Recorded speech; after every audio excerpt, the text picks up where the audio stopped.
ನಮಃ. ಸಮಸ್ತ ವಿಜಯ ಕರ್ನಾಟಕ ವೀಕ್ಷಕರಿಗೆ ನಾನು ನಿಮ್ಮ ಬಾಲಸುಬ್ರಹ್ಮಣ್ಯ ಮಾಡುವ ಅನಂತ ನಮಸ್ಕಾರಗಳು. ಸ್ನೇಹಿತರೆ, ಪಂಚಾಂಗ ಶ್ರವಣ ಶೋಭಕೃತ್ನಾಮ ಸಂವತ್ಸರ ದಕ್ಷಿಣಾಯಣ ಹೇಮಂತ ಋತು ಮಾರ್ಗಶಿರ ಮಾಸ ಏಕಾದಶಿ ಉಪರಿ ದ್ವಾದಶಿ.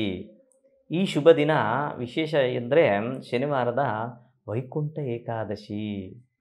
ಏನು ಅದ್ಭುತವಾದಂತಹ ದಿನ ಅಂದರೆ, ಈ ವೈಕುಂಠ ಏಕಾದಶಿಯ ದಿನದಂದು ಒಂದು ವೆಂಕಟರಮಣ, ವೆಂಕಟೇಶ್ವರ, ಲಕ್ಷ್ಮೀನಾರಾಯಣ ಒಂದು ಸ್ಮರಣೆ ಅಥವಾ ಆರಾಧನೆ ಅಥವಾ ದರ್ಶನವನ್ನು ಮಾಡಿದ್ದೇ ಆದರೆ ಖಂಡಿತವಾಗಲೂ ನಮ್ಮ ಮನಸ್ಸು ನಿರಾಳವಾಗುತ್ತೆ. ನಾವು ಮಾಡುವಂಥ ಕೆಲಸ ಕಾರ್ಯಗಳಲ್ಲೂ ಸಹ ಯಥೇಚ್ಛಿನ ಶುಭಫಲಗಳನ್ನು ಕಾಣ್ತೀರಾ. ರಾಶಿಗೋಚಾರ ಫಲ: ಮೇಷರಾಶಿಯಲ್ಲಿ ಜನನವಾಗಿರೋರಿಗೆ ಅತ್ಯದ್ಭುತವಾದಂತಹ ದಿನ. ಕೆಲಸ ಕಾರ್ಯಗಳಲ್ಲಿ ಯಶಸ್ಸಿನ ಆದಿ.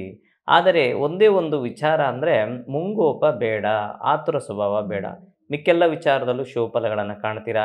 ನಾರಾಯಣನ ಒಂದು ಸ್ಮರಣೆ ಮಾಡಿ. ಕೇಸರಿ ವರ್ಣ ಶುಭ. ಮುಂದಿನ ರಾಶಿ ವೃಷಭ ರಾಶಿಯಲ್ಲಿ ಜನನವಾಗಿರೋರಿಗೆ ನಿಧಾನಗತಿಯಲ್ಲಿ ಚಲನೆ ನಡೆಯುವಂಥದ್ದು. ಲಘು ದೂರ ಪ್ರಯಾಣದಿಂದ ಒಂದು ಲಾಭವನ್ನು ಸಹ ಗಳಿಸುವಂಥ ಸಾಧ್ಯತೆ ಇರ್ತದೆ. ಕೆಲಸ ಕಾರ್ಯಗಳಲ್ಲಿ ಸ್ವಲ್ಪ ಏರಿಳಿತ ಕಂಡರೂ ಸಹ ನಿಮ್ಮ ಕೆಲಸ ಸುಗಮವಾಗಿ ಸಂಜೆಯ ನಂತರ ಸಾಗುವಂಥ ಸಾಧ್ಯತೆಗಳು ಇರ್ತದೆ. ನೀವು ಮಾಡಬೇಕಾಗಿರುವಂಥದ್ದು ಕಾಲಭೈರವನ ಸ್ಮರಣೆ. ನೇರಳೆ ವರ್ಣ ಶುಭ. ಮುಂದಿನ ರಾಶಿ ಮಿಥುನ ರಾಶಿಯಲ್ಲಿ ಜನನವಾಗಿರೋರಿಗೆ ಅತ್ಯದ್ಭುತವಾದಂತಹ ದಿನ. ಆದರೆ ಸ್ವಲ್ಪ ಆರೋಗ್ಯದಲ್ಲಿ ಏರಿಳಿತ, ಸ್ವಲ್ಪ ಏನೋ ಆಯಾಸ, ಏನೋ ಸುಸ್ತು, ಈ ರೀತಿ ಕಾಣುವಂಥ ಸಾಧ್ಯತೆ ಇರ್ತದೆ. ಧನ್ವಂತರಿಯ ಸ್ಮರಣೆ ಮಾಡಿ, ತುಂಬ ಒಳ್ಳೆಯದಾಗುತ್ತೆ. ಕೇಸರಿ ವರ್ಣ ಶುಭ.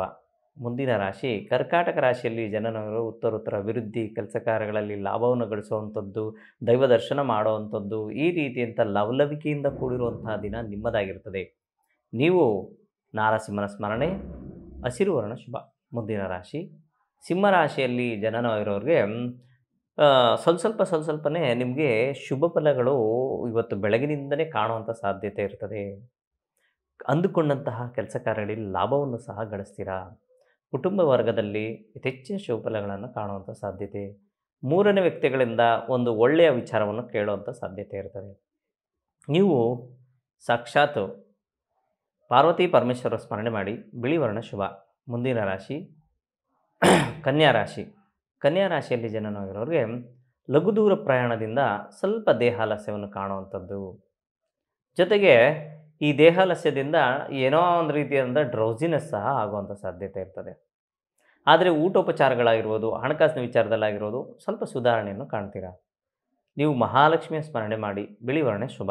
ಮುಂದಿನ ರಾಶಿ ತುಲಾರಾಶಿ. ನೋಡಿ, ತುಲಾರಾಶಿಯಲ್ಲಿ ಜನನವಾಗಿರೋರೆ ಅತಿ ಹೆಚ್ಚಿನ ಶುಭ ಫಲಗಳನ್ನು ಕಾಣುವಂಥದ್ದು, ಉತ್ತರೋತ್ತರ ಅಭಿವೃದ್ಧಿ ಕಾಣಿಸುವಂಥದ್ದು, ಕೆಲಸ ಕಾರ್ಯಗಳಲ್ಲಾಗಿರ್ಬೋದು ಅನಿರೀಕ್ಷಿತವಾಗಿ ಲಾಭವನ್ನು ಸಹ ಗಳಿಸುವಂಥ ಸಾಧ್ಯತೆಗಳು ಈ ದಿನ ಕಾಣುವಂಥ ಸಾಧ್ಯತೆ ಇರ್ತದೆ.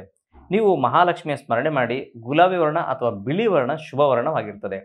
ಮುಂದಿನ ರಾಶಿ ವೃಶ್ಚಿಕ ರಾಶಿ. ನೋಡಿ, ವೃಶ್ಚಿಕ ರಾಶಿಯಲ್ಲಿ ಜನರು ಸ್ವಲ್ಪ ತಿರುಗಾಟ ಜೊತೆಗೆ ದೇಹಾಲಸ್ಯವನ್ನು ಸಹ ಕಾಣುವಂಥ ಸಾಧ್ಯತೆಗಳಿರ್ತದೆ. ಯಾಕೆ ಅಂದರೆ ಸ್ವಲ್ಪ ಅಷ್ಟಮ ಸ್ಥಾನಂ ಅಂತ ಹೇಳ್ತೀವಿ. ಅಷ್ಟಮಕ್ಕೆ ಚಂದ್ರ ಸಂಚಾರ ಲಗ್ಗೆ ನೀಡುವಂಥ ಸಂದರ್ಭ ಇದು. ಆದರೆ ಈಗ ಸದ್ಯಕ್ಕೆ ಷಷ್ಠದಲ್ಲಿ ಸಂಚಾರ ಮಾಡಬೇಕಾದ್ರೆ ಏನಾಗುತ್ತೆ ಅಂದರೆ, ಈ ಷಷ್ಠ ತ್ರಿಕಾ ಸ್ಥಾನಗಳಲ್ಲಿ ಅದು ಒಂದು ಸ್ಥಾನವಾಗಿರ್ತದೆ. ಈ ಕಾರಣದಿಂದ ಯಾವ ಒಂದು ಕೆಲಸ ಮಾಡಿದ್ರೂ ಸ್ವಲ್ಪ ಯೋಚಿಸಿ ಮಾಡಿದ್ರೆ ತುಂಬ ಒಳ್ಳೆಯದು. ನೀವು ಸುಬ್ರಹ್ಮಣ್ಯನ ಸ್ಮರಣೆ ಮಾಡಿ. ಕೆಂಪು ವರ್ಣ ಶುಭ. ಮುಂದಿನ ರಾಶಿ ಧನುಸ್ಸು ರಾಶಿ. ಧನುರಾಶಿಯಲ್ಲಿ ಜನನವಾಗಿರೋರಿಗೆ ಎಲ್ಲ ವಿಚಾರದಲ್ಲೂ ಯಶಸ್ಸಿನ ಆದಿ ಕಾಣುವಂಥದ್ದು. ಜೊತೆಗೆ ನಿಮ್ಮ ಕಿರಿಯರಿಂದ ಅಂದರೆ ನಿಮಗಿಂತ ಕಿರಿಯರಿಂದ ಒಂದು ಒಳ್ಳೆಯ ಶುಭ ವಿಚಾರಗಳನ್ನು ಕೇಳುವಂಥದ್ದಾಗಿರ್ಬೋದು, ಅಥವಾ ಶುಭ ವಾರ್ತೆಗಳನ್ನು ಕೇಳುವಂಥ ಸಾಧ್ಯತೆಗಳಿರ್ತದೆ. ಅಥವಾ ಒಳ್ಳೆಯ ಒಂದು ಮನ್ನಣೆ ಸಹ ಸಿಗುವಂಥ ಸಾಧ್ಯತೆಗಳು ಹೆಚ್ಚಾಗಿರ್ತದೆ. ಬಾಲಕೃಷ್ಣನ ಒಂದು ಸ್ಮರಣೆ ಮಾಡಿ. ಜೊತೆಗೆ ನೀಲಿ ವರ್ಣ ಶುಭ.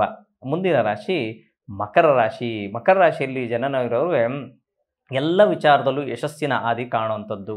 ಚತುರ್ಥ ಸ್ಥಾನದಲ್ಲಿ ಚಂದ್ರ ಸಂಚಾರ ಜೊತೆಗೆ ಗಜಕೇಸರಿ ಯೋಗ ಒಂದು ಕಾಣುವಂಥ ಸಾಧ್ಯತೆಗಳು ಹೆಚ್ಚಾಗಿರ್ತದೆ. ಈ ಕಾರಣದಿಂದ ಯಾರೆಲ್ಲ ಮಾತೆಯರಿರ್ತಾರೆ ಅಂದರೆ ತಾಯಂದಿರಿಗೆ ಅತ್ಯದ್ಭುತವಾದಂತಹ ದಿನವನ್ನು ಖಂಡಿತ ಕಾಣ್ತೀರಾ. ಹೆಣ್ಣು ದೇವರ ಸ್ಮರಣೆ ಮಾಡಿ. ಕೆಂಪು ವರ್ಣ ಶುಭ. ಮುಂದಿನ ರಾಶಿ ಕುಂಭರಾಶಿ. ಕುಂಭರಾಶಿಯಲ್ಲಿ ಜನನವಾಗಿರೋರಿಗೆ ಒಂದು ರೀತಿಯಾದಂಥ ಮಿಶ್ರ ಫಲವನ್ನು ಕಾಣ್ತೀರಾ.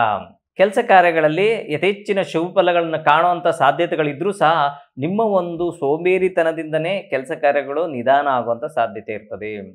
ಜೊತೆಗೆ ಸುಮ್ಮನೆ ಟೈಮ್ ಪಾಸ್ ಮಾಡುವಂಥದ್ದು ಬೇಡ. ಇವತ್ತು ಬೆಳಗ್ಗೆನೇ ಎದ್ದು ಕೆಲಸ ಕಾರ್ಯಗಳನ್ನು ಮಾಡಿಕೊಂಡು ಖಂಡಿತವಾಗ್ಲೂ ಮುಂದುವರಿಸ್ಕೊಂಡು ಹೋದರೆ ಇವತ್ತಿನ ದಿನ ನಿಮ್ಮದಾಗಿರ್ತದೆ. ಹನುಮಂತನ ಸ್ಮರಣೆ, ಕೇಸರಿ ವರ್ಣ ಶುಭ. ಮುಂದಿನ ರಾಶಿ ಮೀನ. ಮೀನ ರಾಶಿಯಲ್ಲಿ ಜನನಗಿರೋರಿಗೆ ಸಮಾಧಾನವಾದಂತಹ ದಿನ. ಮಾತುಗಳಿಂದ ಒಂದು ಒಳ್ಳೆಯ ವಿಚಾರವನ್ನು ಕೇಳುವಂಥದ್ದು. ನಿಮ್ಮ ಮಾತುಗಳಿಂದ ಒಳ್ಳೆಯ ಪ್ರಶಂಸೆ ಸಿಗುವಂಥದ್ದು ನಿಮಗೆ. ನೀವು ಲಘು ದೂರ ಪ್ರಯಾಣದಿಂದ ಸಹ ಒಳ್ಳೆಯ ಲಾಭವನ್ನು ಗಳಿಸುವಂಥದ್ದು. ಎಲ್ಲ ವಿಚಾರದಲ್ಲೂ, ಕುಟುಂಬ ವಿಚಾರದಲ್ಲಿ, ಎಲ್ಲ ವಿಚಾರದಲ್ಲೂ ಶುಭ ಫಲಗಳನ್ನು ಕಾಣ್ತೀರಾ. ಪಾರ್ವತಿ ಪರಮೇಶ್ವರರ ಸ್ಮರಣೆ ಮಾಡಿ. ಬಿಳಿ ವರ್ಣ ಶುಭ ಅಂತ ಹೇಳ್ತಾ ಇವತ್ತಿನ ಕಾರ್ಯಕ್ರಮ ಮುಗಿಸ್ತಾ ಇದ್ದೀನಿ. ಪ್ರಪಂಚದಲ್ಲಿರೋ ಪ್ರಾಣಿ ಪಕ್ಷಿ, ಜೀವರಾಶಿ, ಸಸ್ಯಚರ, ಜಲಚರ ಎಲ್ಲರೂ ಚೆನ್ನಾಗಲಿ ಅಂತ ಭಾವಿಸೋಣ. ಎಲ್ಲರೂ ಸಮಾನ ಮನಸ್ಕರಾಗಿ ಜೀವನ ಮಾಡೋಣ. ಎಲ್ಲರಿಗೂ ನಮಸ್ಕಾರ.